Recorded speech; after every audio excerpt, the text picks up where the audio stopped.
All right, buckle up, because today we're diving deep into Enron, Oh, yeah, Enron. a company that went from, Like the top of the world. Wall Street darling Yeah. to a cautionary tale, Pretty much overnight. almost overnight. Yeah. Enron, Mm-hmm. we're using this Investopedia article, Enron Scandal and Accounting Fraud. What happened? To sort of guide us along today. It's a wild one. It is. And, one of the things that struck me Yeah. was just how Enron's rise and fall, it really all happened during the dot-com bubble, Oh, absolutely. like right in the thick of it, Yeah, when everyone was, when a lot of people, just throwing money at anything. yeah, risky investments, inflated expectations. Exactly.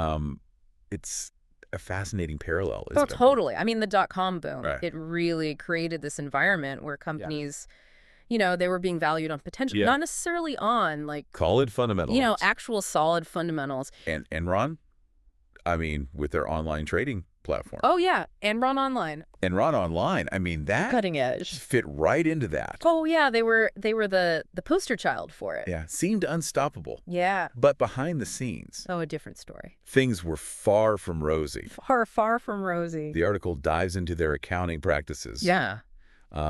Specifically, this method called mark-to-market accounting. Right.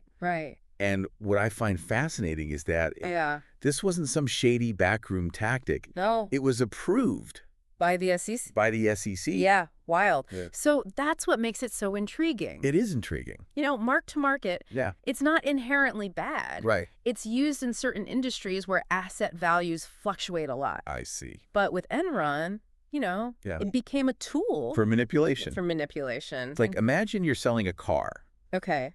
and instead of basing the price on its current condition, Yeah. you can price it based on what you think it might be worth in 5 years. Exactly. I mean- yeah. There's a lot of room for. A lot of room for creative interpretation, we'll say. Yeah. So they were basically playing this High stakes? high-stakes game of make-believe Oh, yeah. with their financial statement. Absolutely. And it worked for a while. It did. It did for a while. They were bringing in huge profits, Mm-hmm. attracting investors Left and right. left and right. But But, not mafia. as the article points out, Yeah. it was all a carefully The constructed subterfuge. illusion. Smoke and mirrors, yeah. It was. But even with the fanciest accounting tricks, Right. you'd think someone would have noticed. Can't think. Right. Weren't there any safeguards in place? Well, that's to prevent this. That's where it gets really interesting, Okay. because you have to remember that Enron Yeah.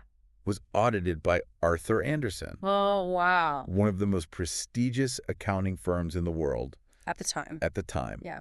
And they were signing off on Enron's books. Seemingly oblivious to, or perhaps willfully ignorant Right. of the massive, massive red flags. Wow, it's a perfect example It really is. of how even the so-called watchdogs The watchdogs can fail. can fail spectacularly. Spectacularly, yeah. It really makes you question who you can trust, doesn't it? It does. It does. But even with Arthur Andersen's stamp of approval, Right.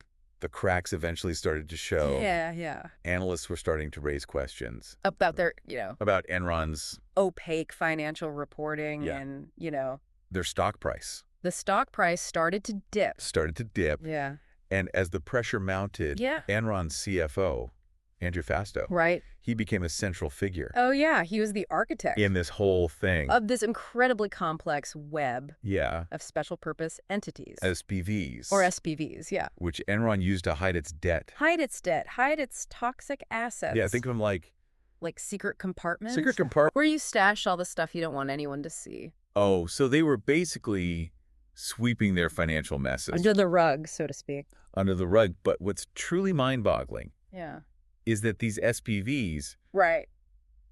they were backed By Enron's own stock. by Enron's own stock. It says it was a house of cards. It was a house of cards. Waiting to collapse. Waiting to collapse. Yeah. It was a recipe for disaster. Oh, yeah. If Enron's stock price took a tumble. The whole structure would come crashing down. And that's exactly what happened. And that's exactly what happened. Yeah, as soon as investors got even a little spooked, Yeah. it was like that domino effect, It all happened so fast. Yes, stock price plummets. Right. Those SPVs start imploding, and High suddenly counter's out. the company's true financial state Right. is just laid bare. It's just crazy how quickly it all unraveled. Mm-hmm.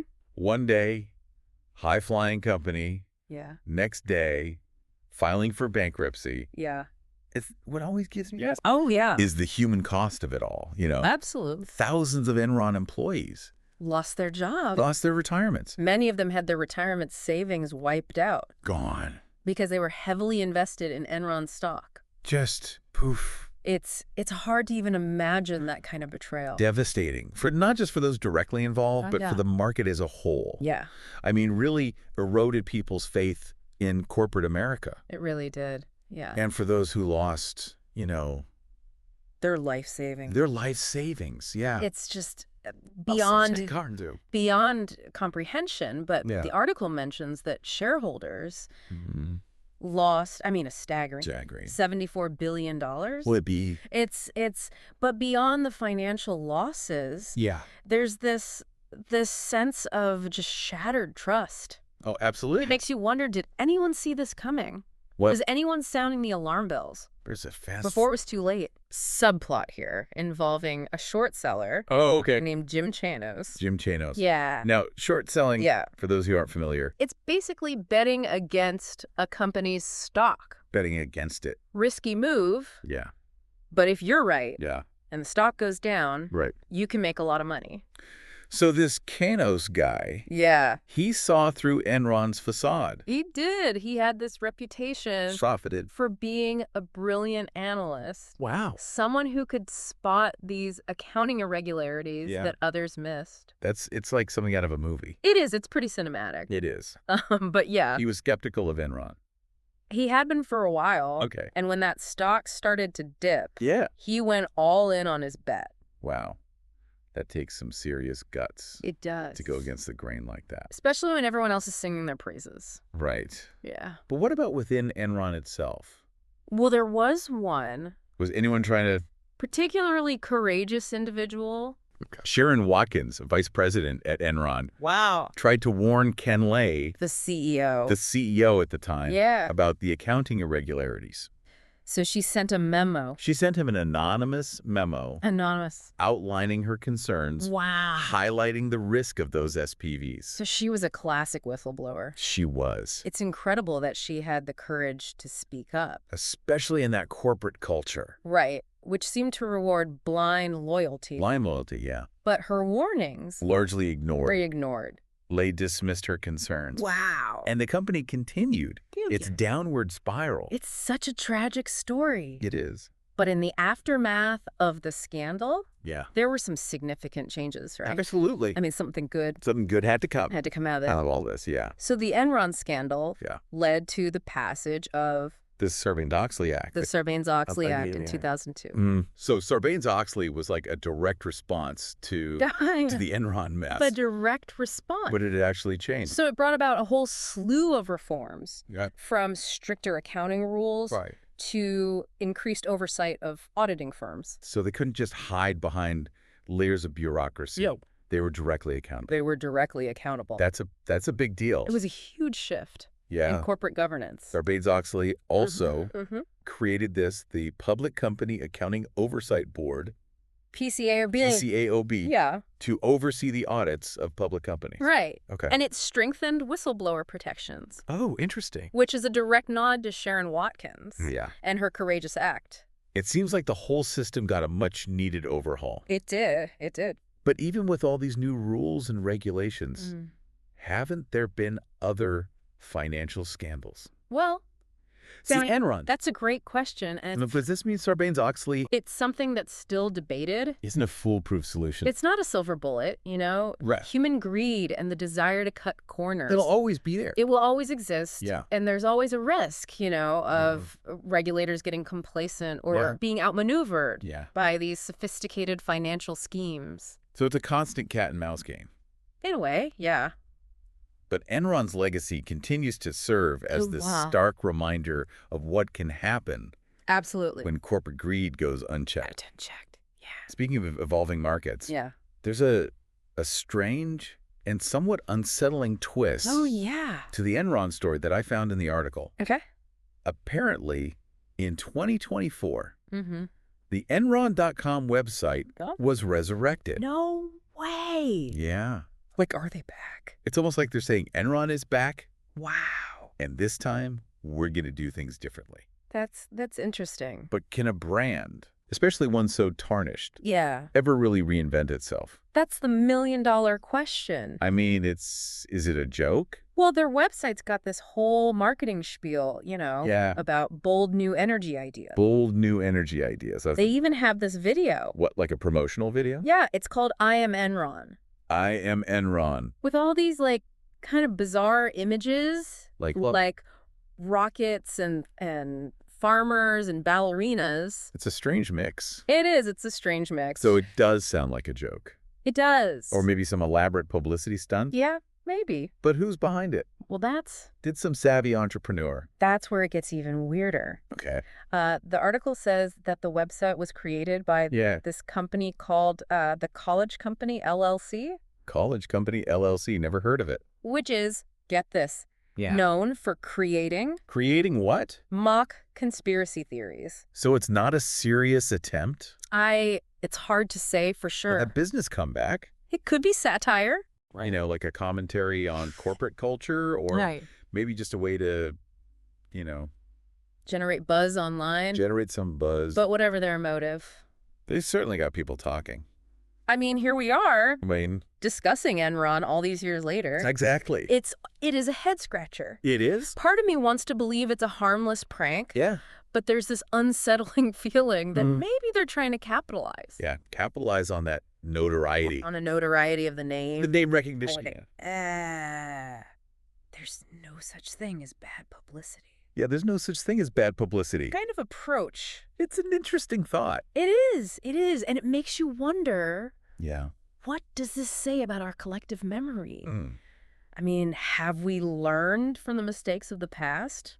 Right. Or are we Are we doomed to repeat them? doomed to repeat them? It's a sobering thought. It really is. And it makes you think about, Those safeguards that were put in place after Enron, like, Sarbanes-Oxley. Sarbanes-Oxley, Yeah.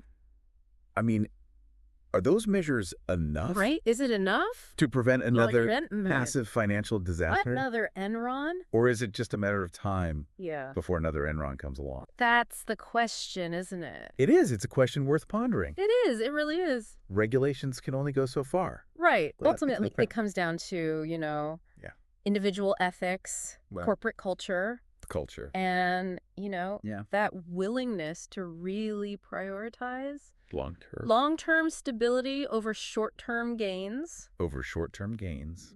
Yeah, that's a tough one. So what does this all mean? Yeah, what does it mean for Yes. us, For the listener. the listener? What lessons can we take away From the Enron saga? from the Enron saga? Yeah. And apply to our own lives. Apply to our own lives. I mean, Whether we're investors. whether we're Employees. employees, No, just, citizens. citizens trying to make sense of the world. Trying to make sense of it all, yeah. I think the biggest takeaway for me is just the importance of critical thinking. Absolutely. Don't just accept things at face value. Now, ask questions. Ask questions. Do your research. Do your research. And be wary of promises Yeah. that seem too good to be true.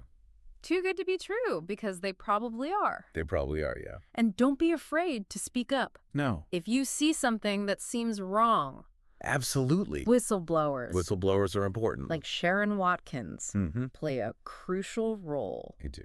They may not always be heard, Right. but their voices are essential. They're essential. The Enron story.